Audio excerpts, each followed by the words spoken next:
notre chronique juridique du jour, on s'est déplacé chez Kane Lamar pour venir les rencontrer directement sur place. Ça va bien aujourd'hui, Dominique? Ah, ça va bien, toi, François? Ça va très bien également. De quoi est-ce qu'on va discuter ce matin? Ce matin, je vais t'inviter à aller rencontrer Jean-François Poirier, qui est associé ici au bureau.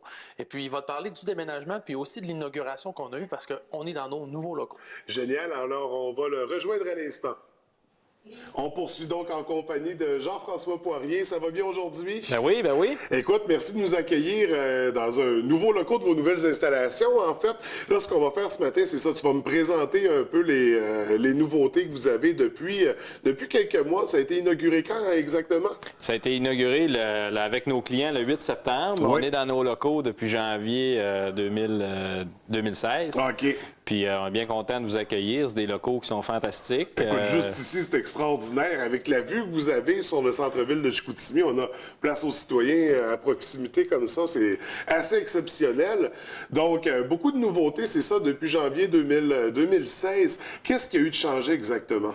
Bien, en fait, nous autres, on se targue d'être toujours à l'avant-plan comme firme professionnelle. Ouais. Fait qu'il fallait que les babines suivent les bottines, comme on dit. Fait qu'on s'est dit, ça nous prend des belles installations.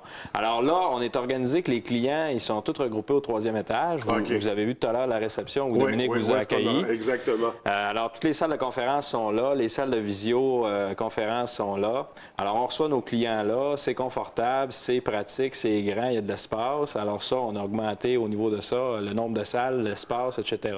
Donc, c'est ça, pour recevoir plus de gens puis avoir lieu à plus de rencontres. Exact. Puis les bureaux des avocats et des notaires sont répartis au 2e, au 3e et au 4e. Alors, les notaires, les collaboratrices, les avocats sont là. Tout le personnel est là aussi, comptabilité, technologie de l'information, les archives, etc. Le responsable des archives, tout est là. Alors, on est quand même on est 70 au bureau, 72, il y a 38 avocats. Ça fait quand même du monde à placer à Chicoutimi.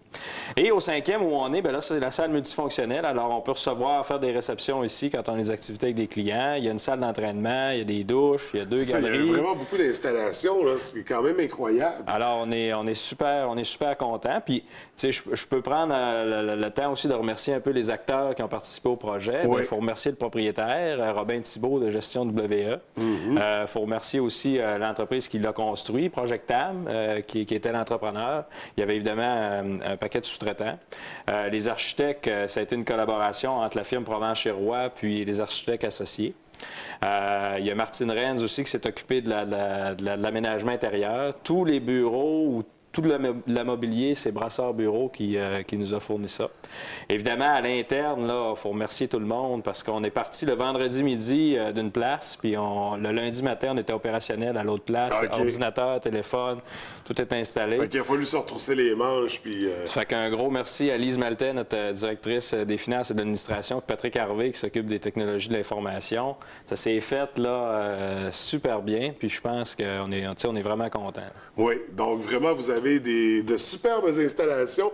Vite de même, dans le bâtiment, est-ce qu'il reste des espaces disponibles pour d'autres entreprises? Je vais faire de la publicité pour le propriétaire. En fait, il reste le premier étage là, qui est alloué. Alors, il y a un étage disponible là, encore. Je ne suis pas au courant des derniers pour parler, mais si ça intéresse des gens, communiquer avec Gestion WE. Puis, Mais nous, on se concentre sur Kane Lamar. Donc, de nouvelles installations, ce qu'il faut savoir pour la clientèle, c'est de se présenter au 3e étage.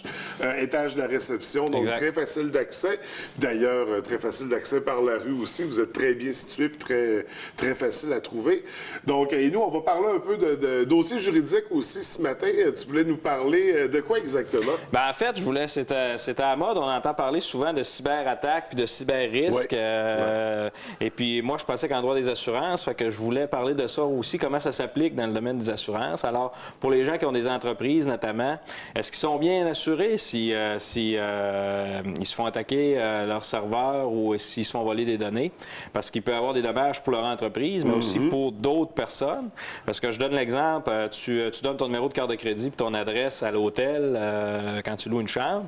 Bien, si cette information-là est volée par un hacker, il peut s'en servir pour autre chose. Donc, l'hôtel, un de ses clients peut subir des dommages. Alors, puis on le voit récemment, même, on voit dans la campagne présidentielle, Trump accuse l'autre d'attaquer on voit que présentement, on a accusé la Russie peut-être d'attaquer des systèmes américains ou des banques en représailles à certaines sanctions économiques ou diplomatiques. Alors, c'est mondial, c'est des centaines de milliards de dollars de dommages quand il y a des attaques. Puis ça arrive même à des PME à la plus petite échelle. Alors, pas besoin d'être une multinationale pour avoir cette considération-là en tête. Et au niveau des assurances, bien, ce qui est important de savoir, c'est que les assurances responsabilité habituellement ne couvrent pas nécessairement ça ou ont des limites de couverture très basses. C'est-à-dire que l'assureur, lui, si vous ne prenez pas un produit spécifique, vous n'êtes pas nécessairement couvert pour ça. Fait qu'il faut bien s'informer si dans notre police, est-ce que je suis couvert s'il m'arrive une attaque informatique sur la perte de données, la perte d'affaires que je vais avoir, les pertes de revenus que je vais avoir durant le temps qu'on remonte le système puis qu'on retrouve les données? Puis est-ce que je suis couvert aussi si mes clients subissent des dommages parce que je me suis fait voler leurs données? Oui. Alors, ça, c'est vraiment important de poser la question à votre courtier, puis de voir si vous êtes couvert, parce qu'il peut y avoir des impacts là, importants. Et aussi, il faut dire que le Canada tire un petit peu de la patte là, par rapport aux autres. On est en retard, notamment par rapport aux États-Unis sur les sanctions. Aux États-Unis, il y a une commission qui s'appelle la Federal Trade Commission. Et elle a le pouvoir de sanctionner puis d'imposer des amendes aux entreprises qui prennent ça un peu à la légère, la conservation des données puis la protection de leur système. Puis elle peut imposer des amendes jusqu'à 10 millions à une entreprise. Wow. Au Canada, c'est jusqu'à 10 000 Fait que, on voit un peu la différence de longueur de qu'il peut y avoir entre les deux organisations. Ça fait qu'on est un petit peu là, à la remorque. Puis, il n'y a pas beaucoup de décisions non plus des tribunaux qui interprètent des différentes clauses, qui interprètent les différents comportements. Ça fait que tout est en effervescence. Mais le conseil que je peux donner aux gens, de vérifier avec leur courtier, c'est quoi mes protections, ça coûte combien, puis pas se dire nécessairement, ça c'est juste pour les gros, puis ça nous touche pas, là, tu sais. Donc, c'est très intéressant. Justement, on s'informe auprès de notre courtier pour voir si on a la clause. Ça peut ressembler à quoi comme clause dans un contrat? Bien, en fait, exemple, si c'est un contrat d'assurance pour protéger vos biens, ça peut être une clause du genre, bien, si vous subissez une attaque ou vous perdez vos données, on va payer pour ce que ça coûte auprès des entreprises spécialisées là-dedans pour tenter de les récupérer. Sinon, on va vous donner une compensation pour le temps que vous allez perdre parce que vous ne serez pas opérationnel pendant 2 semaines, 3 semaines, 1 mois, parce que vous avez peut-être perdu 5 ans de données. Fait, évidemment, il y a l'aspect assurance, mais il y a l'aspect aussi technique, là, informatique, où vous pouvez vous renseigner auprès d'entreprises pour dire, bien là, ça te prendra au moins un backup, si c'est pas tous les jours, bien, au moins tous les mois pour ne pas perdre toute l'information que j'ai. Parce qu'il y a un comportement aussi à adopter là, face à tout ça. Je veux dire, on ne peut pas juste se fier sur les assurances. Exact. Puis ça, c'est par rapport à nous, mais par rapport aux tiers aussi, là, je vais vous donner un exemple. Quelqu'un se fait voler son identité parce qu'il a fait affaire chez vous, il a payé chez vous, puis là, il subit du stress. La banque ne veut pas rembourser parce qu'il s'est fait vider son compte, il fait faillite, etc., etc. Fait que cette personne-là, pour avoir un recours contre vous, là, alors, ce genre de protection-là en responsabilité peut vous couvrir contre ça, puis vous permettre d'indemniser cette personne-là plutôt que ce soit vous, là. Oui, donc il y a vraiment... faut s'informer, il faut s'assurer qu'on retrouve ça aussi dans nos...